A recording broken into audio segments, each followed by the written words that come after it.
You condemn your people to torture and evil and wickedness, and you just say, hey, man, because y'all know how they are. No, bro. You had a problem with, it's that one.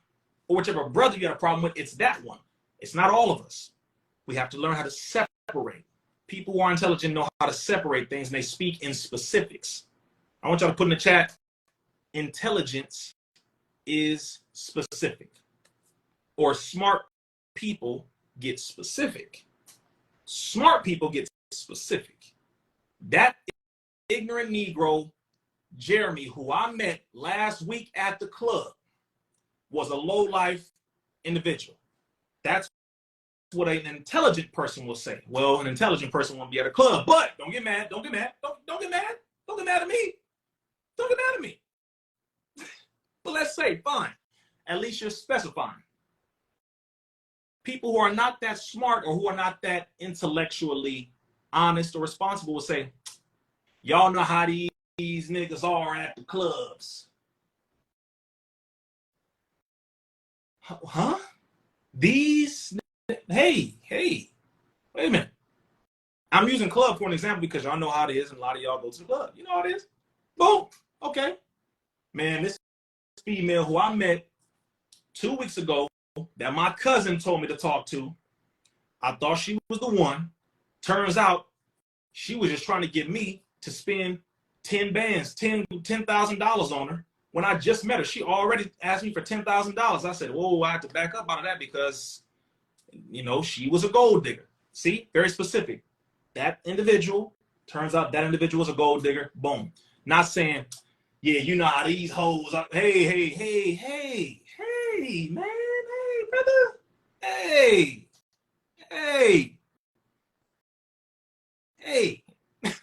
Don't put on everybody what belongs to one person. Don't put on everybody what belongs to someone specific. And don't put on everybody what belongs to a particular group. Don't do that.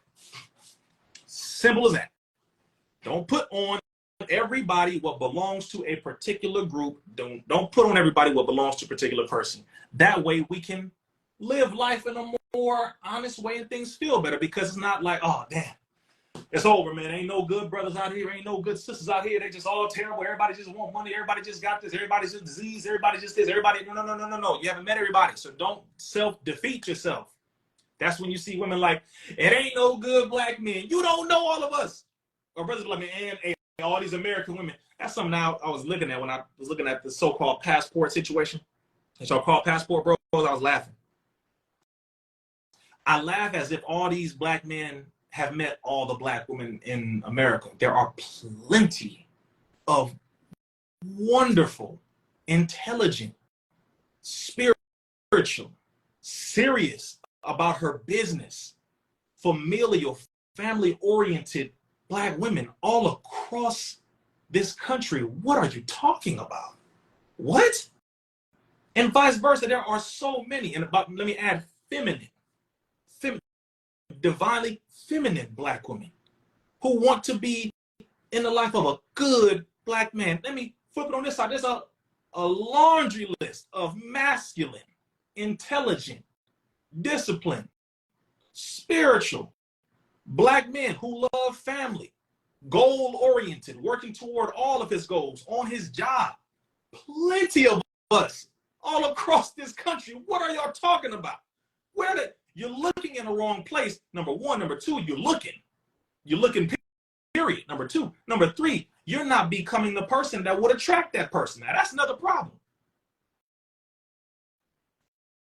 I'm just mentioning it. It blows my mind. Too many people are worried about everybody else and not becoming the person that they're supposed to be that would attract that person. Just become that woman that will attract the right man. That's how things go. It is magnetic. It is mathematic. It's how this goes. Develop yourself through self-improvement. Work on yourself. Trust and believe. Water seeks its level. Water seeks its level. When you elevate to a certain level because you have worked on yourself, invested in yourself, taken care of yourself, which includes increase your responsibility, your accountability, where you don't just blame every damn body.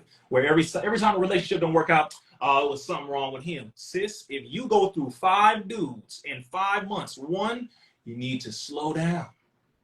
Number one. Number two, it might be you. It can't always be the other person. Brother, if you go through 5 sisters within 5 months, I'm talking about relationships or conversations. You're talking to 5 different women within 5 months. Probably you are the problem, more than likely. Maybe it's you. Maybe. I don't know. Maybe. Maybe. Just maybe. Consider it. That's all. Don't rule it out. Don't completely rule it out. Maybe you're the one with the hygiene problem, brother. Maybe you're the one with the hygiene problem too, sister. Maybe you are the one with a little excess weight that you need to take off, brother, sister. Maybe you're the lazy one. Hell, maybe you're the one who cuts people off all the time. Maybe you need a job. Maybe selling weed ain't a damn job. And selling other things, sister, ain't a job either. Ooh, I'm not gonna go there tonight. Anyway, point is, I think we need to kind of change our perspective and get off the damn social media train, because this has gotten a lot of people twisted. You don't even look at real life anymore. You look at what's happening here. And I really, it just makes me sick. So that's why when I meet people in person, let me go back to that. When I meet y'all in person like I did in Chicago, it shocks a lot of people because, one, y'all don't expect me to be in a space like that, which it was a theater. It wasn't a club. Now, I'm not about to be, y'all can miss me with that. Brother Rizza Islam will not be in a strip club, so sorry. Let's keep things in perspective here. Let's put things in context. When I say I go where my people are, I ain't going to no damn strip club. I was invited, by the way. I'm not even going to mention the rapper that invited me, because he said it. He said it. Did he say it publicly? He did say it publicly. All right, I'm going to mention this to y'all. Let me help y'all to get this. Oh Lord, how do we even get here? Okay. I love us so much that genuinely, it doesn't matter what condition we're in, I can talk to us. I can hug y'all, shake your hand, dap, have a quick conversation, whatever. Doesn't matter what condition you're in. I love us. However, some people kind of took that a little too far. And it was like, you know what, man, Brother Rizza's so cool. I think he'll be all right with meeting me here. I'm going to mention the name. I'm going to mention the location. You are all going to laugh. Some of you will be pissed off and feel disrespected, but I'm going to mention it to you anyway. Oh, one of y'all said it. Dang, that was interesting. Yes, it was T.I., and yes, it was Magic City. Now, hold on one second. For those of you who know, some of y'all just threw your phone. Some of you just fell back. Some of y'all looked at each other, can't believe it. Some of y'all screamed. Some of y'all smacked the phone like, no, he didn't. Yes, he did. Woo, the first time I was about to meet Brother T.I., this man. I love my brother. Shout out to our brother, sincerely. He's a good brother. All right, I don't know what, whatever. It's good brother. All right, none of us are perfect, but whatever. So he messages me. First time we're about to meet for the first time. Yes, I have an event in Atlanta that I'm headed to. And this man messages me and said, brother, I see you about to come down to Atlanta, brother. Brother, well, indubitably, my brother, expeditiously, brother, when you land in the immediate time and the definitive purpose of the direction of the dialectic delegation and the trepidation, he really does do that. In real life, he does. He said, brother, I think you should come meet me here. He told me where it was. He told me where it was. I said, you know what, brother? I think if you are free tomorrow, I can meet with you tomorrow. Now, let me tell y'all, before you start going in on T.I., thinking that he was disrespectful to me. He wasn't being disrespectful. He was checking to see how legitimate I am. So there's a moral to the story. So he really does talk like that. That's the funny part.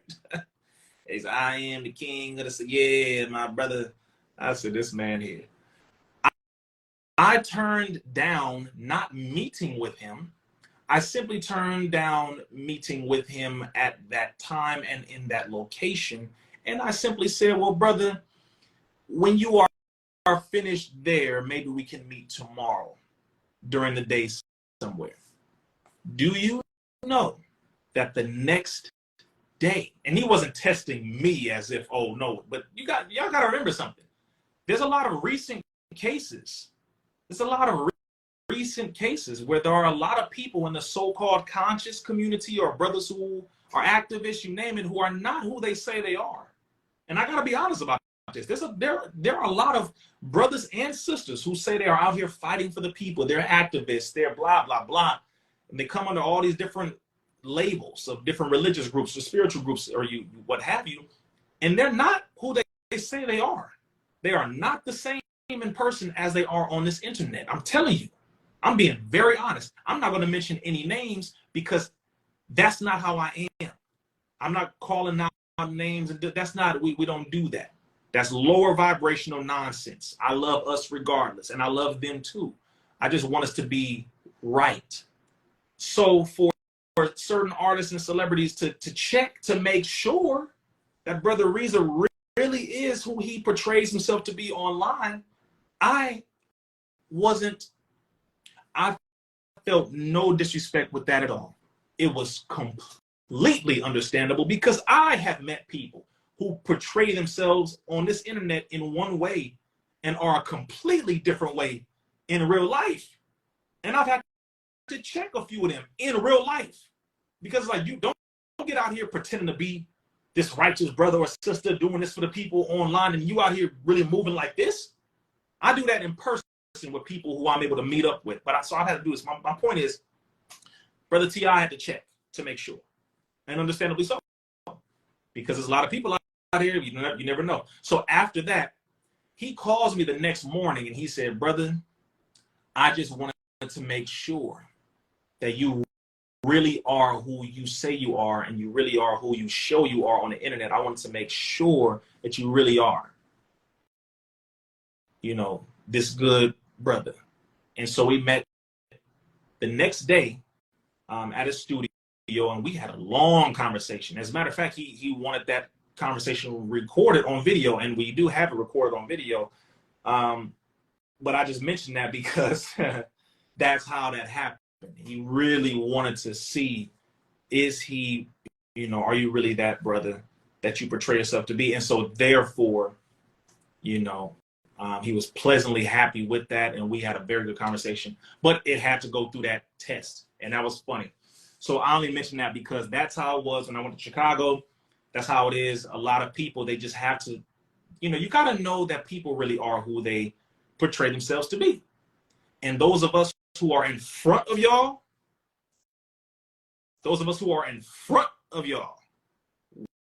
we need to make sure that we're right, that the stuff we're doing is right, that we're clean and we're doing honest work with the people, whatever that is, even if it's a product that we're selling or we're out educating or we're fighting for y'all in legal areas and legislation, or we're standing up for y'all in the areas of health, in the areas of finance, in the areas of social justice, fighting for women's rights, men's rights, the protection of the children, the fighting against the indoctrination of our children, all these different things. We have to be right.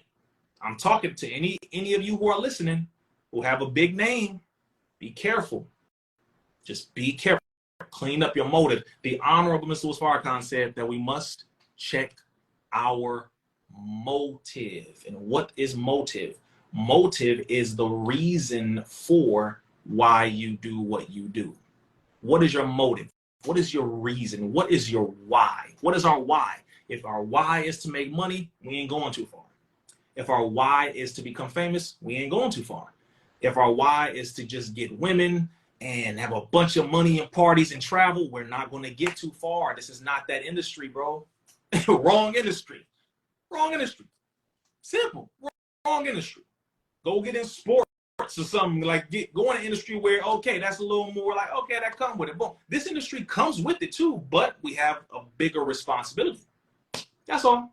Just don't be involved in this. It's a lot more responsibility that comes in community service, virtually in this area versus any other area. So you got to check your motive. That's my point. So that's why, again, I'm going back to when I went to Chicago, and when I meet with y'all in person, I'm a real brother. I don't give a damn about the fame. I don't care for what this government says. I don't care about beefs and arguing with one another. I care about our people going from the condition that we're in into a better condition so that we can have our own everything, and we will no longer be subjected to Satan and no longer be subjected to the system. I want us to be free in every area. That's what my motive is to bring us there, to the freedom, justice, and equality that we deserve. That's what I believe. That's my motive. That's it. That's it's plain and simple. Test it if you want to. Test it. Do I have to make money to make this happen? Well, of course, that's on the side. That's just a part of being able to live life. Okay, boom. But this has been me. Brother Rizza didn't start making no money at all until roughly 2019. Just so y'all know, I've been doing this work for over 20 years. And there are people right here on this live who can tell you right now, seriously, you got to have something much deeper in your spirit that allows you to do this work, or else you're going to burn out. If it's only about money, you're going to burn out. When you're not making as much money as you expected. You're going to burn out if your motive is to be famous. You're going to burn out when you're not going viral like you want to. If your motive. Yo, what up? Asia, come. Asia, come. Good girl. So, I'm outside, man. I'm obviously out here with my new little puppy, but see what we could take away from what brother Rizza said, man. That live was actually a whole lot longer. It was about an hour and some change, 12, 20 minutes, something like that. But the sound went out. It went out right where I cut it off at, and never happened before, but it happened this time. But what can we take away from that? A lot of us dealing with or have dealt with relationship issues, as the brother spoke on. We looking in the wrong places. We not working on ourselves. We getting in relationship to relationship. We going back and forth, blase squaze. I don't know if this analogy applies all the way, but I feel like it applies a little bit. So don't take me all the way on this, but get the principle of what I'm saying. So you go buy a pair of shoes, you go buy a car, whatever you want that's nice. Growing up, we used to go to flea market. Your first car might have been from wherever. Use this or used car lot, or a second, third, fourth, fifth owner from whoever. But generally, now that we older, we tend to want to buy stuff that's that'll last longer, more better quality. Asia, good girl, come, Asia. Out here training. So it used to be a little worse. She used to just sit there and look at me. Come here, girl. Come. Good girl. So, yeah, I got to get a little bit of the puppy in this one. So, yeah. So we used to go to the flea market. We used to buy shoes, and those used to buy purses and dresses and shirts or whatever from the bootleg man on the corner in the van or out his trunk. But when you grow up and you do a little better, got a little more money, care a little more about what you're buying, you put a little more thought into it. So I don't know why she keep wanting to run over there, but she gone now. I ain't gonna call her again right now. So instead of buying from the bootleg man, we start going to the mall. We go to Hibbett, we go to Foot Locker, we go to Champs, we go to whatever store, your Nike store, because we know them shoes is gonna last a whole lot longer than the bootleg man. Or we're gonna try to get us something off the lot with far less mileage on it than getting it from Uncle such and such or Facebook Marketplace. Not saying nothing wrong with it, but you're gonna get what we'll just stick to the shoe. I don't know if the car really apply all the way, but something of better quality that's gonna last a little longer. It ain't just looking good. The bootleg man got all those fake shoes that look good, but same time next year or a few months later, if that, they ain't looking too good no more. The soul done came off on them. They don't expose themselves for the real material that they really made out of. So, you know, you get what you pay for. So, kind of the same in a relationship. If you looking in a certain place, you know, a lot of people go to the clubs and get, you know, they meet people at the clubs, and you know what you finna get. Or you should know by now what you finna get out of that. As y'all know, I'm in country as Georgia. I'm in the South, man. So if you watch a few of my lives, man, there's some gnats out here. She over there bothering something. Hold on real quick. All right, let's see if I can pick up where I left off. I think I was talking about the relationship and the shoe analogy. I had to go chase her down, man. She went around the apartment complex. So we working on it though. I had to put her ass back on the leash. I don't remember exactly where I cut off from that, so I'm gonna just go to the end part of what he was saying with brother T.I. inviting brother Rizza Islam to Magic City. Now that shocked me. That was funny. But in my case, in my own personal experience, when I told a lot of people that knew me from narcotics, commerce, and smoking, that I had to quit all that. You know, a lot of people, I ain't gonna say a lot, a handful, a very small handful of people was like, you know, females, oh, I'm gonna get you back smoking. I'm gonna get you back on that. You know, in one mind, I'm like, damn, why? You know, why would you want to see me if I done quit something? You know, but it's a trial. That's really all it is. Somebody seeing today, they can break your will, or you know, what you say you not doing no more. They trying you.